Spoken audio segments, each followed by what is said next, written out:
نشرة الأخبار، والبداية بأبرز العناوين. إدارة الترجي توجه تحذيرا عاجلا، والترجي تفاجئ ثلاثي الفريق معشة الجابري القنيشي. وقبل المواجهة المنتظرة في دوري أبطال أفريقيا، كاردوزو يخرج بتصريح رائع عن الترجي. أهلا بكم. بداية، أعلنت أمس الرابطة الوطنية عن برنامج مباريات الجولة العاشرة من الدوري التونسي، وعلى طياتها مباراة الترجي وشبيبة العمران يوم الخميس 13 مارس المقبل. المباراة اللي غتلعب على ملعب زويتن ابتداء من الثانية زولا، أي في القيلة في رمضان.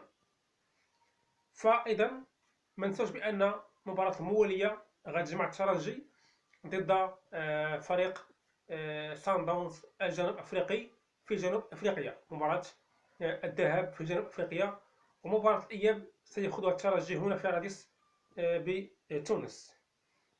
أيضا بالنسبة للموضوع اللي مهم جدا، وأن إدارة الترجي حذرت نجمها يوسف البليلي من عدم تكرار تلقي بطاقات الصفراء في أغلب المباريات التي شارك فيها اللاعب، واللي 16 مباراة تحصل فيها 9 بطاقات صفراوات. وهذا الشيء يعني كبير جدا، قد يبعده عن مباريات مهمة في الدوري التونسي المقبل، المباريات المقبلة.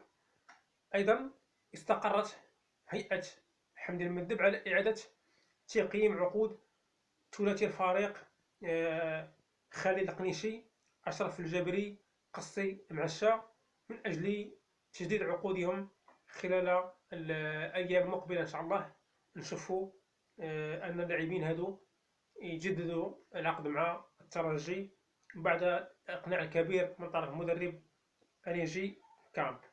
كان هذا هو آخر أخبار الترجي اليوم، جديدة وحصرية. شكرا لكم، نتلاقاو في فيديو مقبل.